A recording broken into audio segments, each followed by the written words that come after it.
بسم اللہ الرحمن الرحیم۔ میرے معظم اور محترم ناظرین، رمضان المبارک کا مقدس مہینہ اور اس کی رحمتیں سایہ فکن ہونے والی ہیں۔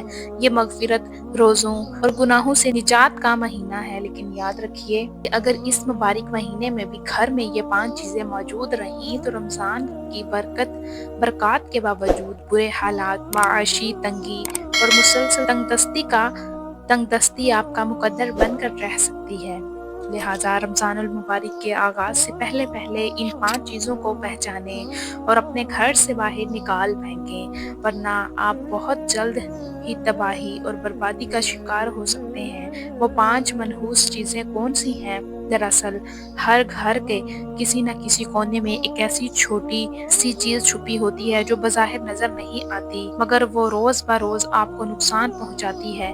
کیا آپ کو علم ہے کہ وہ کیا ہے؟ اگر آج آپ نے اسے نہ نکالا تو یہی وہ راستہ ہے جو آپ کے پرسکون گھر میں غربت، بد قسمتی، خطرناک منفی توانائیوں اور غیر مرئی ایک مخلوق کو کھلے عام داخل ہونے کی دعوت دے گا۔ کیا آپ نے کبھی اس بات پر غور کیا کہ آخر کچھ گھر ایسے کیوں بنے ہوتے ہیں جہاں داخل ہوتے ہی دل اچانک گھبرا اٹھتا ہے؟ ایسا محسوس ہوتا ہے جیسے وہاں کی فضا بہت بھوجل ہو اور ہوا میں کوئی عجیب سی انجائی خاموشی تیر رہی ہو۔ سب کچھ بظاہر ٹھیک اور درست نظر آتا ہے، لیکن اس کے باوجود دل کا چین اور سکون کہیں گہری وادیوں میں گم ہو جاتا ہے۔ گھر بالکل صاف ستھرا ہوتا ہے، رہنے والے نمازی لوگ ہوتے ہیں، ہر طرف ذکر و درود اور استغفار کی پیاری آوازیں بھی سنائی دیتی ہیں، مگر پھر بھی دل بے چین، راتوں کی نیند ادھوری اور صبح بیدار ہوتے ہی پورا بدن تھکن سے چور ہوتا ہے۔ ایسا کیوں ہے کہ سحری اور افطاری کی دعاؤں کے بعد بھی روح کو وہ اطمینان نہیں ملتا جس کی اسے تلاش ہے؟ گھر کی چھوٹی چھوٹی خوشیاں جیسے دروازے تک آتے آتے کہیں راستے میں موڑ لیتی ہیں اور انسانی دل کسی اندیکھے بوجھ کے نیچے دبنے لگتا ہے۔ کبھی کبھی تو ہم یہ گمان کرتے ہیں کہ شاید کسی حاسد نے نظر لگا دی ہے، شاید کوئی بدنیت انسان سے پردہ ہمارے خلاف سازش کر رہا ہے، لیکن تلخ سچ تو یہ ہے کہ بعض اوقات سب سے بڑا دشمن باہر نہیں ہوتا، بلکہ اصل دشمن ہمارے اپنے ہی گھر کی دیواروں کے اندر چھپا بیٹھا ہوتا ہے۔ ہم خود کو انجانے میں اسے تحفہ اور پناہ دیتے ہیں، ہم خود اپنی غفلت سے اسے اپنے گھر میں جگہ فراہم کرتے ہیں۔ یہ وہ چیز ہے جسے ہم بہت معمولی اور حقیر سمجھ کر سنبھال لیتے ہیں، لیکن در حقیقت یہی وہ چیز ہے جو گھر کی روشنی کو گہرے اندھیرے میں تبدیل کر دیتی ہے۔ یہی وہ رکاوٹ ہے جو اللہ کی رحمت کے فرشتوں کو دور بھگا دیتی ہے۔ محترم ناظرین، اللہ تبارک و تعالیٰ نے انسان کو اس فانی دنیا میں بھیج کر زندگی گزارنے کے تمام بہترین طور طریقے خود سکھا دیے تاکہ وہ اپنی معاشی اور سماجی ضروریات کو انتہائی آسان اور سہل انداز میں پورا کر سکے۔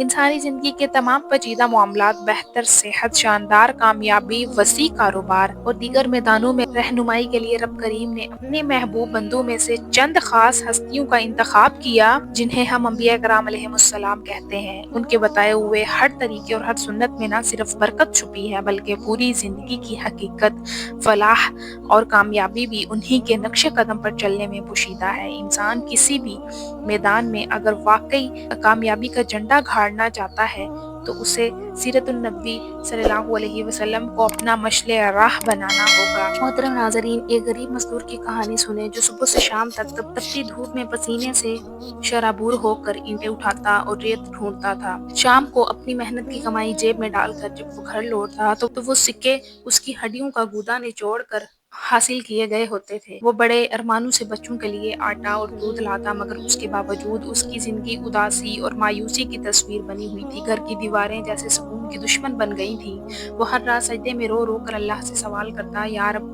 میں حلال کماتا ہوں، نماز پڑھتا ہوں، پھر میرے گھر سے برکت کیوں روٹھ گئی؟ مگر جواب میں صرف خاموشی ملتی۔ آخر ایک دن اس کی ملاقات ایک پہنچے ہوئے بزرگ سے ہوئی۔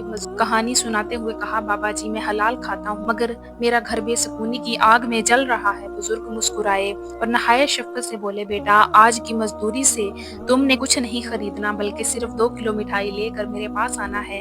جب مزدور مٹھائی لایا تو بزرگ نے اس پر کچھ دم کیا اور کہا، اب جب شام کو گھر جاؤ تو اسے دہلیز پر رکھ کر کان لگا کر سننا کہ اندر سے کیا آوازیں آتی ہیں۔ تم تمہارے گھر میں رکھی وہ 5 چیزیں تمہاری بربادی کا راز فاش کر دیں گی۔ مزدور نے ایسا ہی کیا تو اس پر انکشاف ہوا کہ وہ 5 چیزیں یہ تھیں کہ جو اس کے گھر کو برباد کر رہی تھیں۔ پہلی چیز، جب گھر کی دیواروں پر شکر کے بجائے ہر وقت ناشکری لکھی ہو۔ کچھ گھروں میں داخل ہوتے ہی ایسا لگتا ہے جیسے ہوا نے بھی سانس روک لی ہو۔ دیواروں پر کسی قلم سے نہیں بلکہ انسانوں کے منفی رویوں سے ناشکری لکھی ہوتی ہے۔ جہاں ہر گفتگو میں میرا نصیب خراب ہے گونج ہو، وہاں رحمت کے فرشتے نہیں رکتے بلکہ وسوسے اور شیطان جگہ بنا لیتے ہیں۔ دوسری چیز، جب آنکھیں صرف دوسروں کے عیب ڈھونڈنے کی عادی ہوں، وہ آنکھ جو محبت کے لیے بنی تھی جب تنقید کا ہتھیار بن جائے اور صرف دوسروں کی خامیاں تلاش کرنے لگے تو گھر کا سکون ریت کی طرح پھسل جاتا ہے۔ جس گھر میں عیب جوئی کرنے والے رہتے ہیں وہاں شیطان اپنا رقص کرتا ہے اور برکتیں اپنا پردہ کر لیتی ہیں۔ تیسری چیز، جب گھر کے دروازے دعاؤں سے نہیں بلکہ شور اور اونچی آوازوں سے کھلیں، جب گھر میں سلام کی جگہ چیخو پکار لے کر اور گفتگو میں تلخی آ جائے تو سمجھ لیں کہ زحمت نے برکت کی جگہ لے لی۔ جس گھر میں آوازیں اونچی ہوں وہاں رحمت کے فرشتے داخل نہیں ہوتے۔ چوتھی چیز، گھر میں ٹوٹا ہوا آئینہ یا ٹوٹے ہوئے برتنوں کا استعمال کرنا۔ بہت سے لوگ نادانی میں گھر میں ٹوٹا ہوا آئینہ یا دراڑ والے برتن سجا کر رکھتے ہیں یا انہیں استعمال میں لاتے ہیں۔ معزز ناظرین، یاد رکھیے، ٹوٹا ہوا سامان نحوست اور بے برکتی کو کھینچ لاتا ہے اور یہ رزق میں تنگی کا بہت بڑا سبب بنتا ہے۔